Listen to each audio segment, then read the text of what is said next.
Hey kids, we are almost to the end of Stargirl. We are on chapter 28.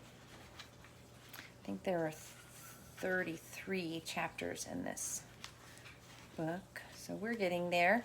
The last time we read Stargirl and Leo and her parents and the teacher, I'd have to double check his name, Mr. McShane. We're headed to the state Arizona oratorical or speech contest. So, chapter 28, Stargirl by Jerry Spinelli. Her parents met us in the lobby of the hotel where Susan, Mr. McShane, and I each had a room for the night. After we checked in, the five of us ate a breakfast lunch in the hotel restaurant, a buffet lunch in the hotel restaurant. Then we watched Susan board a bus that would take her and 18 other contestants to Phoenix West High School. There were 38 contestants. 19 had already given their speeches that morning. By the end of the afternoon, 10 finalists would be chosen. The finals would take place that evening. To be honest, none of us was surprised that Susan made the cut. She was incredibly good. The surprise was this: her speech was new. It was not the one she had given at Mika High. It was not the one she had been practicing for weeks in front of me and Peter Sinkowitz and assorted saguaros. It was not the one I had heard just the day before. But it was wonderful. There were some elements of the old speech in it, and much that was new as that morning. Like a butterfly, her words fluttered from image to image. She swung from the distant past, Barney, Archie's Paleocene rodent skull, to the present, Cinnamon, to the distant future, the death of the sun. From the most ordinary here, the old man nodding off at the bench in Tudor Village, to the most extraordinary there, a newly discovered galaxy 90% to the end of the universe. She touched on silver lunch trucks and designer labels and enchanted places, and when she said her best friend gave her a pet rat a ride on his shoulder, tears came to my eyes. It was a jumble, it was a mishmash, and somehow she pulled it all together. Somehow she threaded every different thing through the voice of solidarity, the voice of a solidary mockingbird singing in the desert. She called her speech, "I Might Have Heard a Moa." The auditorium was half full, mostly with small groups of students and parents from the competing schools. After a contestant finished, his or her supporters whistled and whooped as if doing so would influence the judges. The rest was polite applause. When Susan finished, the four of us managed our modest cheer, but that was about it. No whistles, no whoops. I think we were made of more timid stuff than the speechmaker herself. Back at the hotel, Mr. McShane and I mobbed her, if two can be a mob. Her parents were more reserved. They were full of smiles and well-dones, but they seemed no more surprised at her success than Susan did.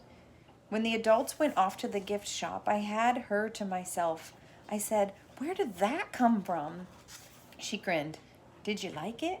"Sure, but that's not what I've been hearing for the last month. What are you doing, practicing a secret speech on the side?"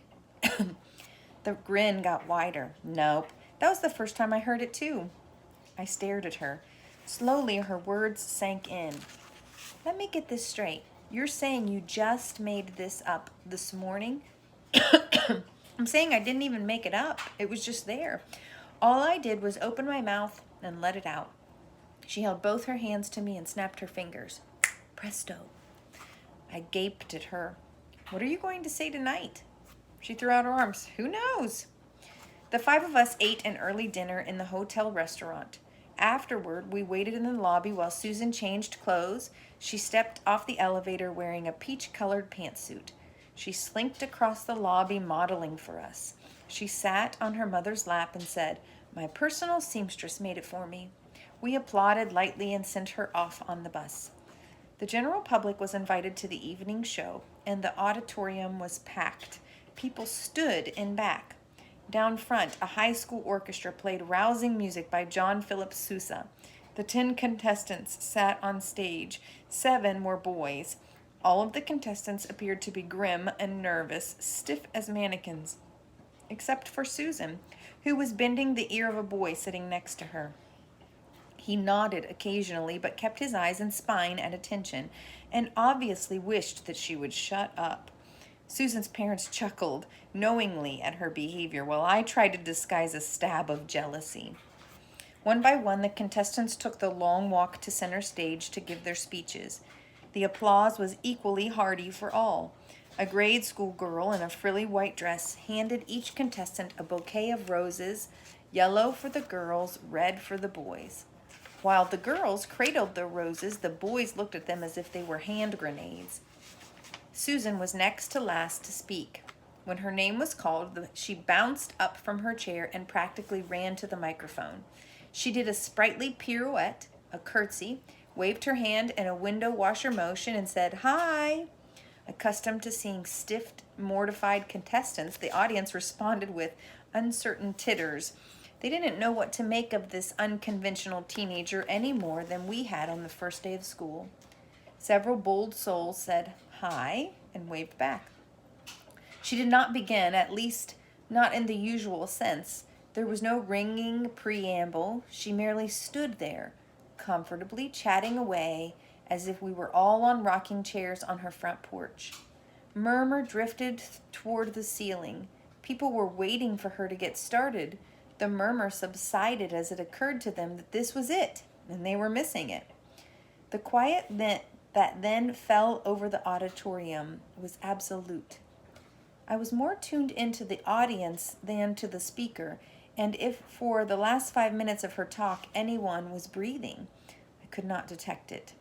When she finished with barely a whisper, "Can you hear it?"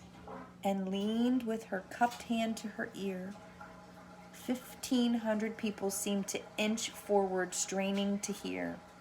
There were 10 seconds of the purest stillness. Then she turned abruptly and went back to her chair. Still, there was no reaction. What's going on? I wondered. She sat forward in her chair, her hands folded primly in her lap, and then it came. Suddenly, explosively, as if everyone had awakened at once. We were all on our feet, clapping and shouting, whistling. I found myself sobbing. The cheering was as wild as that of a crowd at a championship basketball game.